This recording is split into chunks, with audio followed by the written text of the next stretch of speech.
এই ভিডিওটি যারা 4th সেমিস্টার জেনারেল স্টুডেন্ট আছো এবং 6th সেমিস্টার অনার্স তাদের জন্য মহাত্মা গান্ধীর নেতৃত্বে যখন তিনি ভারতবর্ষে ফিরেছিলেন প্রথম পর্বে যে 3টি আঞ্চলিক আন্দোলনে অংশগ্রহণ করেছিলেন তার একটি আন্দোলন সম্পর্কে আমি এই ভিডিওতে জানাতে চলেছি, যার নাম তোমরা সবাই শুনেছ, চম্পারণ সত্যাগ্রহ। ক্লাস 8-এর সিলেবাসে কিছুটা তোমরা এই বিষয়ে জেনেছ। আজকে আমি তোমাদের একটু ডিটেলসে বলার চেষ্টা করছি।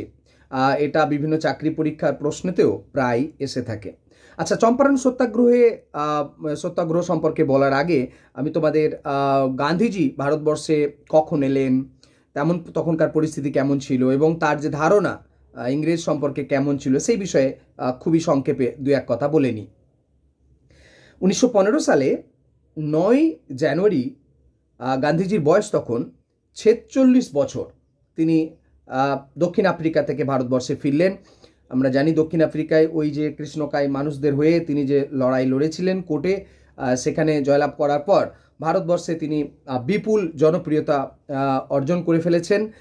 তাকে নিয়ে ভীষণভাবে আগ্রহ। তবে এটা মনে রাখবে যে দক্ষিণ আফ্রিকা থেকে ভারতবর্ষে ফিরেই তিনি কিন্তু সরাসরি ভারতবর্ষের রাজনীতিতে কিন্তু প্রবেশ করেননি।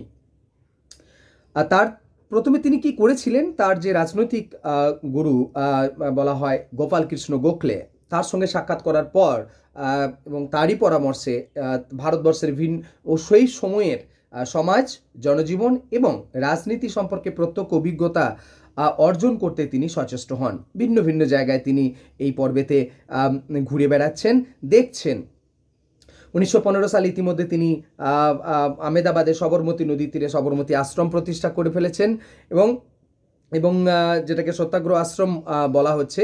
এই সবরমতী আশ্রমে তার যে অনুগামী এবং বন্ধুদের মধ্যে তিনি যে আদর্শ নিয়ে দক্ষিণ আফ্রিকায় তিনি যে লড়াই লড়ে মানে সফল হয়েছিলেন লড়ে, সেটা হচ্ছে সত্য, স্বাবলম্বন এবং গ্রামোন্নয়ন এবং অহিংসার বাস্তব প্রয়োগ। ওই দক্ষিণ আফ্রিকার যে কনসেপ্ট তিনি এখানে আশ্রমে প্রয়োগ করছেন এবং তার অনুগামীদের মধ্যে এই ব্যাপারটি প্রচার করছেন। এটা গেল প্রাথমিক পর্ব। দ্বিতীয়ত, যে মহাত্মা গান্ধীর ইংরেজদের সম্পর্কে তার প্রথম পর্বে কেমন ধারণা ছিল খুবই সংক্ষেপে আমি তোমাদের একটু বলে নিই। সেটা হচ্ছে তিনি যখন ভারতবর্ষে আসেন তখন তো প্রথম বিশ্বযুদ্ধ চলছিল। এখন ব্রিটিশ সাম্রাজ্যের অঙ্গ হিসেবে ভারতবর্ষেও ওই প্রথম বিশ্বযুদ্ধে জড়িয়ে পড়েছিল। আর মহাত্মা গান্ধী যেহেতু দীর্ঘ সময় অনেকটা সময় ইংল্যান্ডে কাটিয়েছেন পড়াশোনার সূত্রেই, সেক্ষেত্রে ইংরেজদের যে ন্যায় বিচার এবং সমুন্নত যে সভ্যতা এবং সংস্কৃতির প্রতি মহাত্মা গান্ধীর একটা বিশেষ তখন কিন্তু একটা বিশেষ শ্রদ্ধাশীল তিনি ছিলেন এবং ইংল্যান্ডের সঙ্গে তার যে যোগাযোগ তিনি সেই সময় মনে করতেন যে ভারতবর্ষে ইংল্যান্ডের সঙ্গে যে যোগাযোগ সেটা মঙ্গলকর। আচ্ছা, এ কারণে আমরা দেখি বিশেষ করে তিনি বিনা শর্তে সরকারকে নানানভাবে সাহায্য করছেন এবং তার ওই সময় তিনি মনে করতেন যে যুদ্ধের সময় একটা দায়িত্বশীল সরকার গঠনের দাবি জানিয়ে সরকারকে ব্যতিব্যস্ত করাটা উচিত নয়। এই সময়ে গান্ধীজির যে নানান কার্যকলাপ ব্রিটিশ গভর্নমেন্টের পক্ষ থেকে ব্রিটিশ সরকার খুশি হয়ে তাকে যে একটি বিশেষ উপাধি প্রদান করা হয়েছিল, তোমরা সবাই জানো এই উপাধিটি সম্পর্কে, যার নাম কাইজার-ই-হিন্দ। এটা গেল প্রাথমিক ধারণা মহাত্মা গান্ধী ভারতবর্ষে যখন এলেন সেই সম্পর্কে। এরপর আসি তোমাদের প্রথমে যেটা দিয়ে শুরু করলাম, সেটা হচ্ছে চম্পারণ সত্যাগ্রহ। এই চম্পারণ সত্যাগ্রহের কারণ কি ছিল এবং এর ফল কি হলো সেটা নিয়ে জানাচ্ছি। দেশের ওই সময়ের অন্যান্য নেতৃবৃন্দ যখন শাসন সংস্কার সম্পর্কিত বিতর্ক নিয়ে রীতিমতো মগ্ন রয়েছে, সেই সময় ভারতবর্ষের রাজনীতিতে আবির্ভূত হয়ে 1917 এবং 18 এই বছরটিতে 3টি আঞ্চলিক সংগ্রামে গান্ধীজি অবতীর্ণ হয়েছিলেন। এই 3টি আন্দোলনে অংশগ্রহণ করার সঙ্গে সঙ্গেই গান্ধীজি গোটা ভারতবর্ষ জুড়ে খ্যাতি অর্জন করেছিলেন। প্রথম যে খ্যাতিটি অর্জন করেছিলেন যে জায়গায় অংশগ্রহণ করে সেটা হচ্ছে চম্পারণ সত্যাগ্রহ। আচ্ছা, এই চম্পারণ সত্যাগ্রহে কি ঘটনাটি ঘটছিল সেটা হচ্ছে যে নীলকর সাহেবদের অকথ্য অত্যাচারে বিহারের চম্পারণ জেলায় নিঃসম্বল যে যারা চাষি তাদের যে দুর্দশা চরমে উঠেছিল। এখন নীলকর সাহেবরা কৃষকদের যে মোট জমি 20 কাঠার মধ্যে 3 কাঠা জমিতে নীল চাষ করতে বাধ্য করত এবং ওই নীল চাষ হয়ে যাওয়ার পর আবার নির্দিষ্ট দামে নীলকরদেরই চাষিদের বিক্রি করতে বাধ্য করত। আর এই প্রথাটির নামই ছিল 3 কাঠিয়া ব্যবস্থা, যেহেতু 3 কাঠা জমিতে নীল চাষের কথা বলা হচ্ছে। এখন এ তো গেল নীল চাষের এইরকম একটা বাধ্যতামূলক একটা সিস্টেম নীলকর সাহেবদের দ্বারা প্রয়োগ করা চম্পারণ জেলাতে। এছাড়া তারা নানান প্রকার কর আদায় করতে গিয়ে নানা রকমের অত্যাচার তারা করতেন। ঘটনাটি হচ্ছে যে ঘটলোটা কি না, 19 শতকের শেষের দিকে কৃত্রিম জার্মান নীল মার্কেটেতে চলে আসে। আমরা জানি নীল কাপড়কে রং করার জন্য ব্যবহার করা হতো। যেহেতু জার্মানিতে কৃত্রিমভাবে নীল আবিষ্কার হয়ে গেল, তাই ভারতবর্ষের বিশেষ করে চম্পারণ জেলার যে নীলের প্রোডাকশন হচ্ছিল সেখানে সেটার আর প্রয়োজনীয়তা রইল না। এবং এই সূত্র ধরেই নীলকর সাহেবরা স্বেচ্ছায় নিজ স্বার্থেই নীল চাষিদের এই নীল চাষ করা থেকে অব্যাহতি দিতে লাগলেন, আগ্রহী হয়ে উঠলেন। এখন মুশকিল হলো এই জায়গায় যে কৃষকদের মুক্তির বিনিময়ে তাদের ওপরে নীলকর সাহেবরা নানান প্রকার কর আরোপ করতে লাগলেন এবং জুলুম চালাতে লাগলেন। আর এরই ফলে এই যে এক তো চাষের সময় তারা জোর করে প্রয়োগ করেছিলেন চাষ করার জন্য, আবার যখন চাষি চাষ ছাড়া নীল চাষ করার থেকে অব্যাহতি দেওয়ার জন্য কর দিতে হচ্ছে, তো আরও অত্যাচার চালাচ্ছেন। এই সিস্টেমের দ্বারা ক্ষুব্ধ হয়ে চম্পারণ জেলার কৃষকরা তারা গান্ধীজির সঙ্গে যোগাযোগ করেন। এখন গান্ধীজির সঙ্গে যোগাযোগ করার সঙ্গে সঙ্গে গান্ধীজি সেই সময় ভারতবর্ষের সর্বভারতীয় লেভেলে যে বড় বড় নেতারা ছিলেন কংগ্রেসের বিশেষ করে, তাদেরকে তিনি কিন্তু সঙ্গে নেননি। নিলেন কাদের?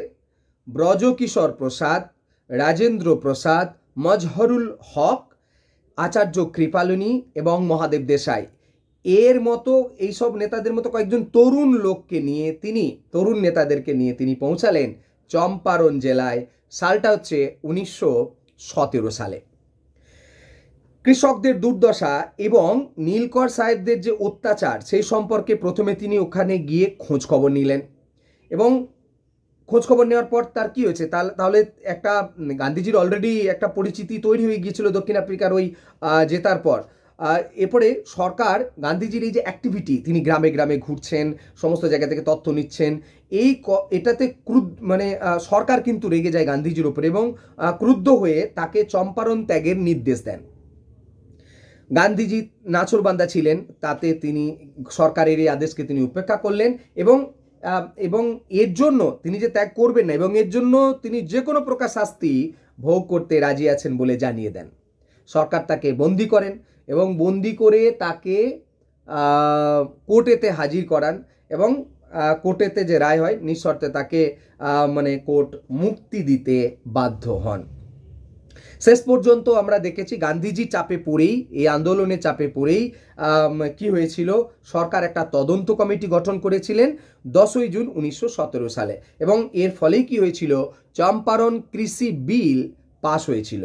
আর এই চম্পারণ কৃষি বিল পাস হওয়ার সঙ্গে সঙ্গে শতবর্ষব্যাপী জুড়ে চম্পারণের কৃষকদের যে অত্যাচার কৃষকদের উপরে, সেই অত্যাচারের অবসান ঘটে। এটি হলো চম্পারণ সত্যাগ্রহের আসল ঘটনা। এখন এই চম্পারণ সত্যাগ্রহ গুরুত্ব কেন? মহাত্মা গান্ধীর জীবনে চম্পারণ সত্যাগ্রহের গুরুত্ব কিন্তু ভীষণ। কারণ চম্পারণ সত্যাগ্রহেতেই ভারতবর্ষে গান্ধীজি প্রথম সত্যাগ্রহ আন্দোলনের কনসেপ্ট প্রয়োগ করেছিলেন প্রথমবার এবং তিনি জয়লাভ করেছিলেন।